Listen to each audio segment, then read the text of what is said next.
Corruption has virtually been developed into a culture in Nigeria. From the day we are sworn in as a government, anybody who abuses trust will be called to account. Eyaliko president wa Nigeria era yali yakavaako mu 2023 ono nga ye Muhammadu Buhari. Omusajja ono yafudde era nga yafiiridde mu ggwanga erya United Kingdom mu kibuga London. Azze atawanyizibwa obulwadde era nga afiiridde ku myaka 82. Muhammadu Buhari yaliko president ate era nga yaliko munnamagye mu ggwanga lino erya Nigeria era nga yalondebwako okubeera president emirundi 2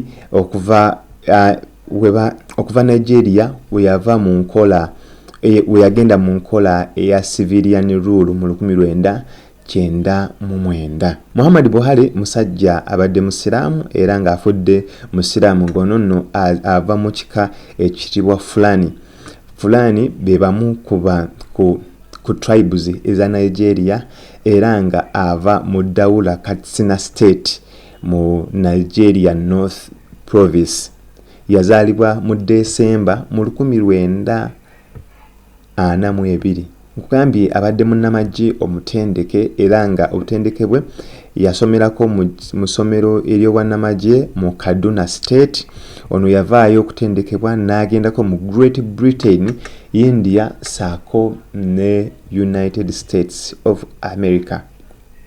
Ono yasooka okujja mu buyinza mu 1975 era ng'ono yajja mu buyinza nga awambye buwambi era nga yawambani ya overthrowing omusajja eyayitibwanga Yakubu Gowon. Omusajja ono afudde alina abaana 10 era nga yaliko mu bufumbo wa mirundi yawasaako emirundi 2 mirambirira. Muhammadu Buhari abaddeko mu kyetwandiise Nigeria's ruling establishment okuva mu nkola eri eya kinamagye ne mu nkola eno ya democrat era nga ye abadde yeeyita reformed democrat era nga ono mu 2015 akalulu akategekebwa yakawuta buva era nga yawangula Jonathan Goodluck eyali incumbent mu biseera ebyo wadde nga yali yasuubiza nti no wawangula ekisanja kino agenda kuleeta enkyukakyuka naye enkyukakyuka eno batandika ogibanja nga tebagiraba olw'ensonga nti no emivuyo mingi gyali ate gyeyolese mu ggwanga lino erya Nigeria ng'obulumbaganyi bufuuse obulumbaganyi. Jjukira Nigeria etowanyizibwa akabinja aka Boko Haram era nga insecurity yali efuuse insecurity saako ne bannansi okwekalakasa saako n'ekonomi ya Nigeria okugwa ng'era essente ya Nigeria yali eweebuuse nnyo nga Banigeria batandise okwekalakasa bagamba omusajja ono kye yatusuubiza ekyokulaba nti no reforminga oba azuukusa ebyenfuna ebya Nigeria yali tannaba bikwatako wadde nga ye yali agamba nti no akyetaaga obudde okulaba nga asoma embeera sako n'okulaba nti no azuukusa buto ebyenfuna ebya Nigeria. Era mu kalulu aka 2019 Buhari yaddamu ne yeesimbawo ate era n'akawuuta buva. Ono guno gwali mulundi gwa 2 ng'oggyeko omulundi guli gwe yeesimbawo mu myaka ng'oggyeko waliwo yawambira obukulembeze mu myaka egy'ekyenda. Era mu kisanja kye kino twalabako obutabanguko bungi nga mulimu poliisi saako n'abantu okwekalakasa okwetoloola eggwanga lyonna. Incidents nyingi nnyo ezabalukawo nga mwemuli okuwamba abantu, mwemuli okuluusanya abantu n'abakyala, mwemuli kiwamba abantu ekyali kisusse saako n'okulaba nti no poliisi nyingi nnyo buyunitsi nyingi poliisi n'abantu aba bulijjo baafuna okulwanagana n'obukuubagano bungi mu kiseera kino. Mu kiseera ekyo wakati wa 2019 paka ekisanja kyekyo wekyaggwako.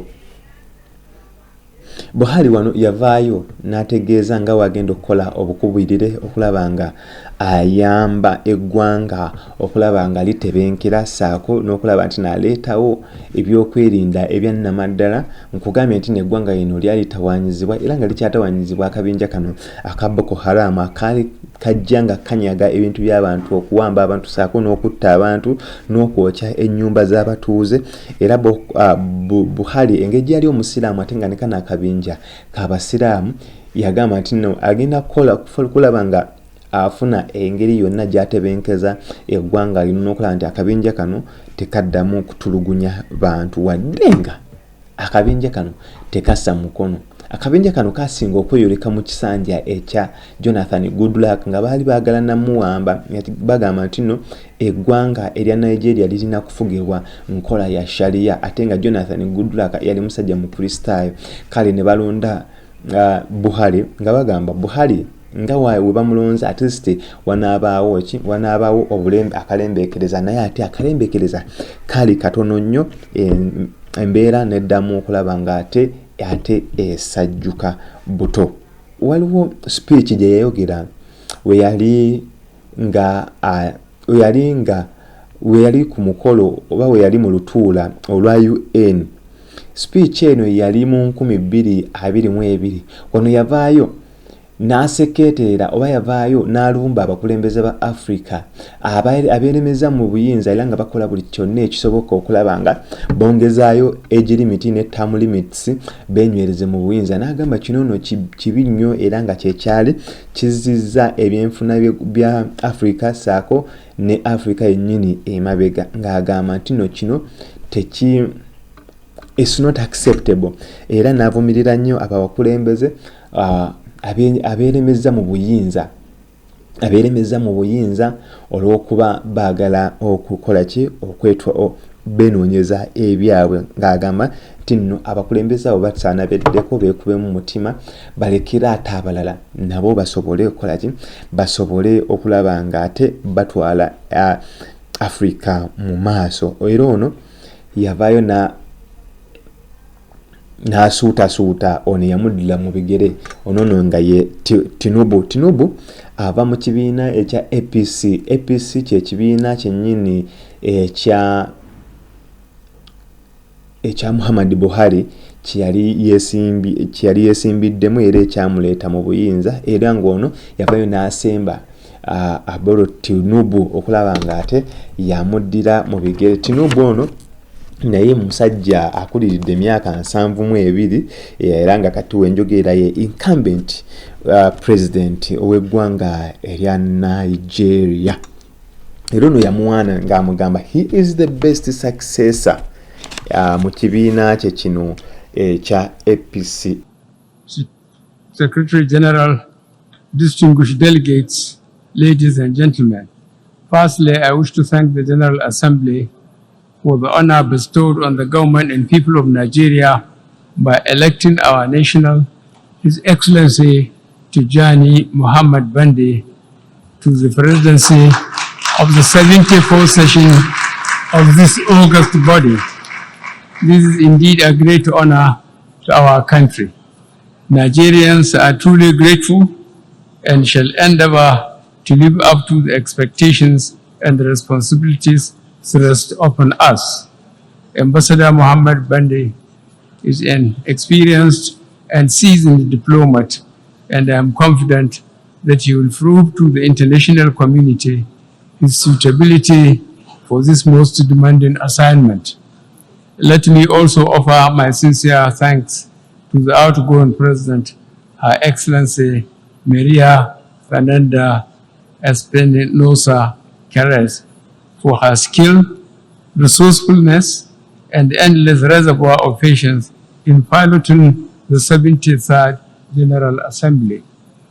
In the same vein, may I commend the Secretary General, His Excellency Antonio Guterres, for his tremendous energy, his genuine international outlook exhibited by his leadership of the United Nations.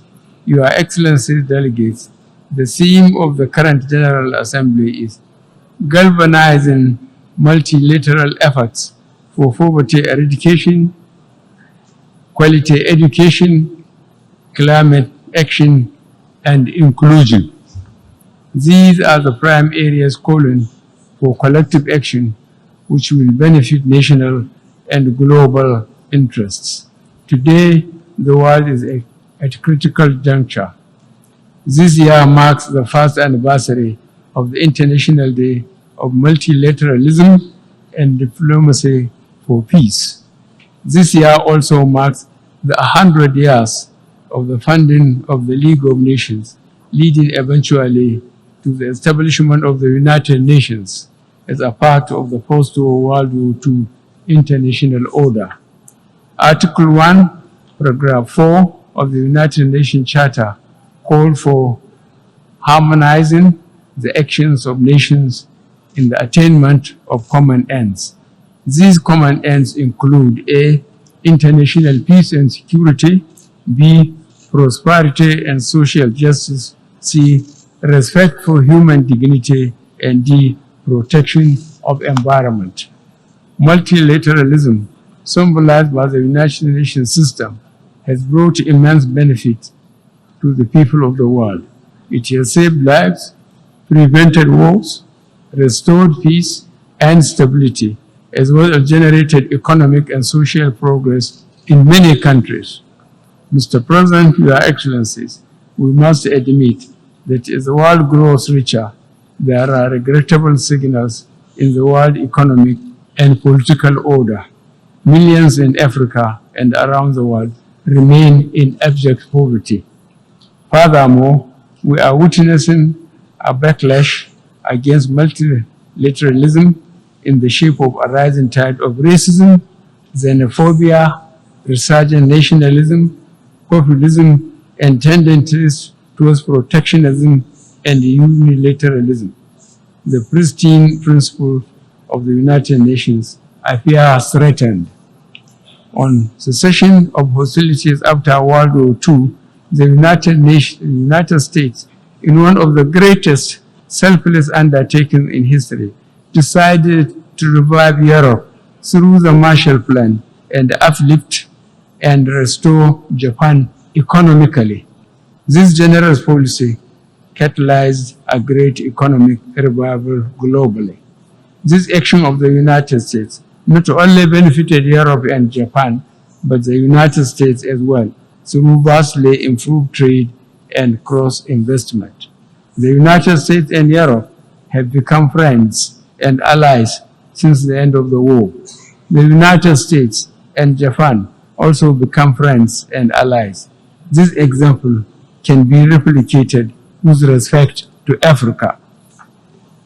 A developed Africa will not be antagonistic to industrialized countries, but will become friends and partners in prosperity, security, and development. A prosperous Africa will mean greater prosperity for the rest of the world. A poor Africa will be a drag on the rest of the world. Is this what the international community wants? A coordinated multilateral effort should be set in motion to utilize and maximize the use of the enormous resources on the African continent for the benefit of all nations. Investing partners will be able to recoup their investment unifold over time. Current attempts to help develop Africa by industrial countries are uncoordinated and plainly incremental. We have the skills, the manpower, and the natural resources, but in many instances, we lack the capital. Hence my plea for industrial countries to take a long-term view of Africa. We request you to come and partner with us to develop the continent for the benefit of all. Africa charges you with the singular task of initiating the effort we are calling for. The United Nations has in place processes for promoting collective action to combat global threats. No threat is more potent than poverty and exclusion. They are the foul source from which common criminality, insurgency, cross-border crimes, human trafficking, and its terrible consequences draw their inspiration. Poverty in all its manifestations remains one of the greatest challenges facing our world. Its eradication is an indispensable requirement for achieving sustainable development. In this regard, Nigeria has developed a national social investment program, a pro-poor scheme that targets the poorest and most vulnerable households in the country. Under this initiative, easy access to financial services are facilitated to traders, artisans, market women, and cooperative societies. This type of initiative can help lessen and eventually eliminate mass poverty in Africa. At the core of our efforts to build an inclusive society, our programs are focused on youth and women empowerment. These programs aim at ensuring women and youth participation in governance, industry, climate action, and agriculture. On the international scene, Mr. President, the United Nations has new opportunities to take the lead on issues that continue to cloud the prospect for international peace, prosperity, namely the right of the Palestinian people to have their own country free of occupation. The international community has spoken from Resolution 242 of 1967 to the present day on the rights of Palestinian people to have and live in peace in their own land.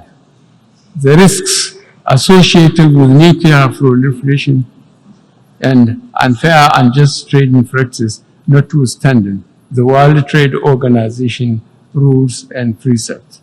The looming danger of climate change. On climate change, Nigeria stands resolutely with the international community in observing agreed carbon emission targets, which I signed in 2015. We have since issued 2 sovereign grade bonds and have added an additional 1 million hectares of forested land, taking our total forest coverage to 6.7% through collective national effort. As we advocate and strive for inclusion within our societies, we must also ensure inclusion prevails in our collective action as members of the international community. That is why we support the expansion of the Security Council to reflect the diversity and dynamics of the 21st century. Mr. President, Your Excellencies, from Asia to the Middle East, Africa to South America, violence and the threat of conflict continue to flood the lives of too many people. Our own country is no exception. Nigeria is a nation of nearly 200 million people of diverse groups. Our diversity is our source of strength, which is why in the election this year, our people backed the policies of tolerance, inclusion, and community over the politics of protest and division. Our election promises emphasized political stability, freedom, and prosperity, tackling poverty, schooling our young, and providing them with the tools to build better lives. We are placing special emphasis on the role of women in our female gender advancement programs. Our progress and delivery are deliberate, purposeful, and measured. We clearly appreciate there are no quick fixes to complex challenges. In particular, the challenge of education in Africa is enormous. On December 3, 2018, the General Assembly adopted Resolution 73/25 that claimed 24 January of every year as International Day of Education. The resolution, which was spearheaded by Nigeria and co-sponsored by 58 other member states, marked a watershed in the recognition of the fundamental role of education in building modern societies. To ensure access to education for all, our government has introduced a homegrown feeding program to address the challenges of out-of-school and forced out-of-school children. This social intervention program, Mr. President, is aimed at encouraging increased school enrollment through provision of free school meals. The benefits extend beyond the school environment. In addition, we have introduced mainstream and implementation of school declaration laws and policies across all educational institutions in Nigeria. Mr. President, Your Excellencies, the world was shocked and startled by the massacre in New Zealand by a lone gunman taking the lives of 50 worshippers. This and similar crimes, which have been fueled by social media networks, risk seeping into the fabric of an emerging digital culture. Major technical companies must be alive to their responsibilities. They cannot be allowed to continue to facilitate the spread of religious, racist, xenophobic, and false messages capable of inciting whole communities against each other, leading to loss of many lives. This could tear some countries apart. Organized criminal networks, often acting with impunity across international borders, presenting new challenges where only collective action can deliver genuine results. This is true in the battle against violent extremism, against trafficking in people and drugs, and against corruption and money laundering. The present Nigerian government is facing the challenges of corruption head-on. We are giving notice to international criminal groups by the vigorous prosecution of the fee and ID scam attempting to cheat Nigeria of billions of dollars. Mr. President, Your Excellencies, as a young man, as a soldier, I witnessed at first hand the terrible legacy of destruction and broken lives that conflict leaves in its wake. At the age of 75th anniversary of the end of the Second World War approaches, I wish to pay tribute to the sacrifices made by so many millions across the globe in defense of freedom, tolerance, and the rule of law. In Nigeria, we have made significant strides to put our own house in order. We will work tirelessly to uphold due process. The rule of law remains a permanent and changing foundation of the world order. Freedom, tolerance, and rule of law are universal values. Kale no njagala nkusibulire wano amanya enze emisale essential katela enze amataga kandi subscribe, like and share. Don't forget to turn on the notification bell so that you don't miss any of the amazing content that we upload on this channel. Thank you and God bless you.